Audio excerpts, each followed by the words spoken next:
market. Okay, so I'm going to spend the first 10 minutes teaching you guys how to draw zones. If you're my students, you should be able to draw zones already, but no discrimination, I guess. So we're just going to take a look at how we would draw zones. I think a good example or something that we can use as an example is GBP USD. So let's jump over to GBP USD this morning and let's learn how to draw our zones. Okay. Okay, let's put full screen there. All right, so the idea of zones, all right. So let's start like this first. Some people call them zones, some people call them areas of sensitivity, some people call them support and resistance areas. So the first thing that you need to understand is that your support and resistance areas are validated by 2 or more touches. Okay, so if you have your first touch, all right, you can't necessarily draw anything based on the first touch. Once you have your second touch, for example, like this, if I've got that, that doesn't really mean anything right now. All right, once I do that, we are seeing a bit more activity now. That's a second touch. And then at the third touch, we're going to expect a reaction. Okay, so for example, with this one, by the time it got to the second touch, we now had a resistance area here because the market had broken here, turned that into resistance. We were aiming for that. So if you were trading support and resistance on your third touch, you would have looked for an entry around here, back into this area here. Let's take a look at another example quickly. I'm just trying to show you how it's validated by 2 or more touches. Let's take a look at this one. Is a good one, but it's not a good one at the same time because you're not getting touches in the right area. No, actually, let's do this one. Okay.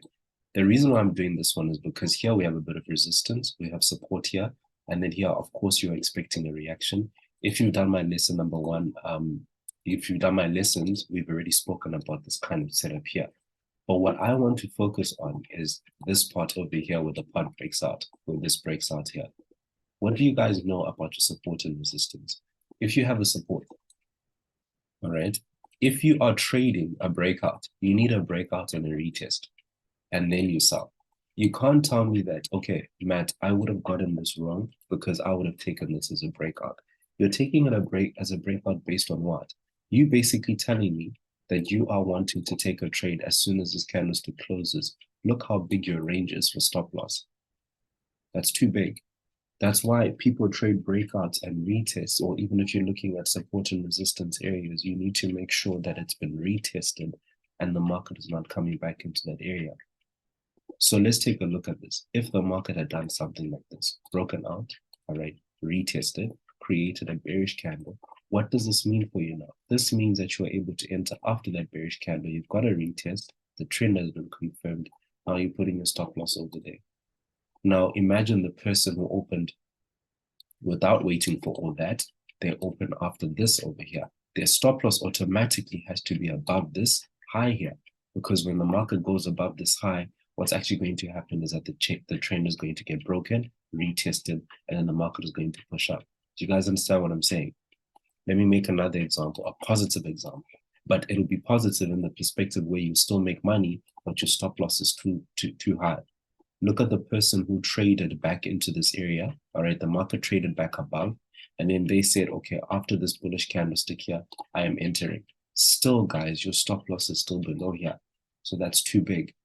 But look at the person who was patient enough to wait for the trend to be confirmed, where the market broke these highs, waited for a bullish candlestick, and then boom, your stop loss is now below there. So you have a stop loss of how many pips here? This is 100 pips because obviously this is a daily time frame.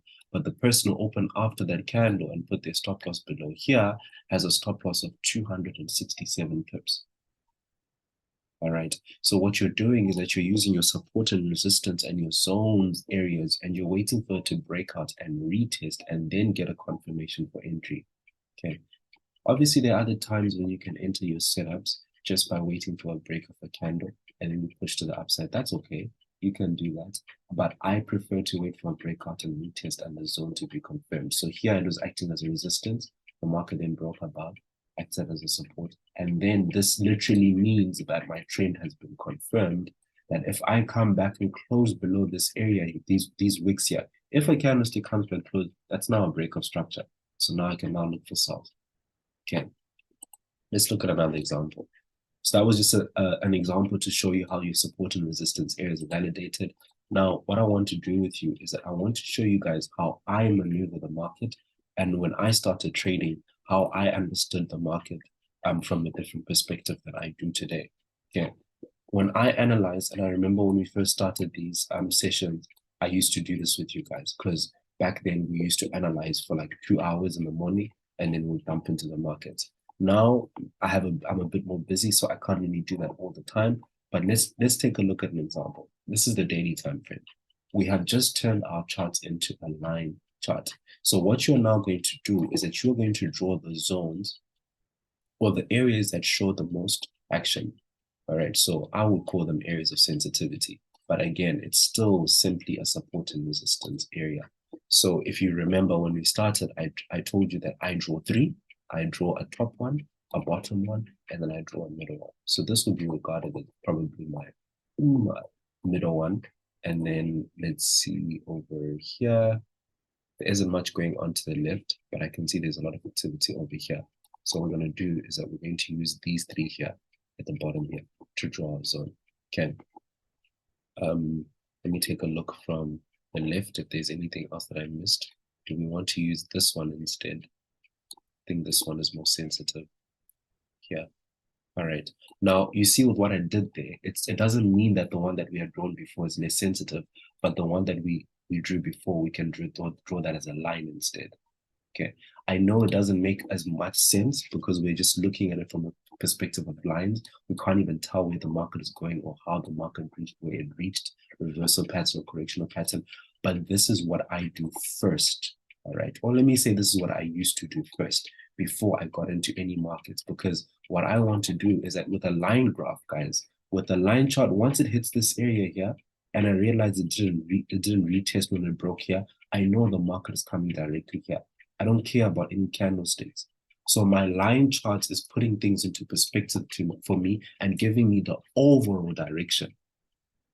Once I have that, I am then able to say, okay, let me turn back on my candlesticks.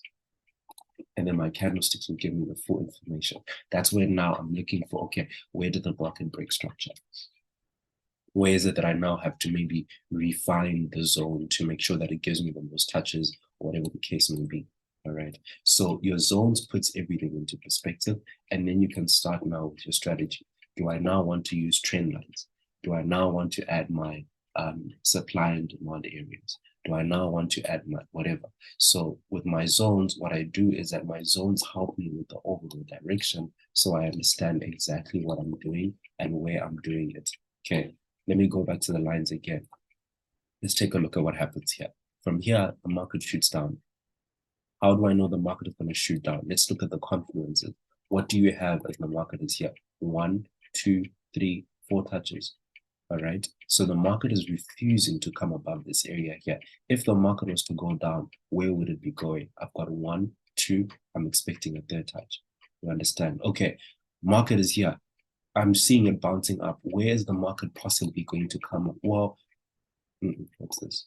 Well, what's going to happen here is that we have an area that we've got this impulsive movement to the downside and it's broken structure. So it's broken structure here, broken structure here. Look how the market comes back and retests this area and then goes down. Obviously, from the left side, it's not showing any other information in that area, but all I know is that the market is supposed to come back and retest somewhere and continue pushing to the downside because the impulsive movement here. Here, the movement is not as clean coming to the top, even failing to resist here, and then the market shoots down. So I know that the momentum is to the downside. Once it reaches the next region, I know that this is my area that the market is going to play around. If it comes back above here, same thing. It's broken out, didn't come back and retest. So when my cells are active, I need to come back there. The market comes back here. When the market comes back above there, I need to come back and use it as my target. So again, in summary, we use our zones just to take a look at which region the market is trading in. All right. So for those of you who've done my lessons and who've done lesson number 2, if you want to add this into your lesson number 2, where you're marking your highs and your lows and your support and resistance areas, because remember, lesson number 2 is market structure. And what is market structure? Market structure is creating a framework for yourself whilst you do a top-down analysis. By the way, this is my own definition. And this is the way that I look at market structure. So it's creating a framework for yourself during your top-down analysis to make sure that you know exactly which ranges you are trading on whatever time frame you're trading. So let's say that today is Friday and the market is currently here. All right, and I'm looking for the market to sell because my monthly and weekly are all telling me to sell. I know that for the next week, I am looking for sales that whole week. So from a daily time frame perspective, I am looking for 1, 2, 3, 4, 5, maybe 5 days even for the market. However long it takes, all I know is that I'm at this point here, so I'm not looking for sales. You're not adding anything else. You're not adding breakup structure. You're not adding anything else. You are just using your zones to tell you your direction, which is the most important thing.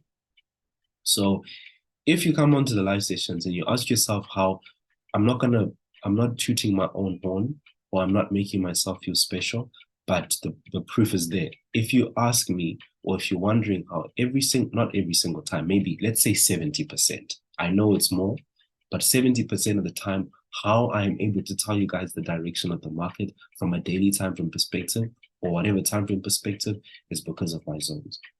So if you see me in all my analysis, my mentorship, go back to all the videos.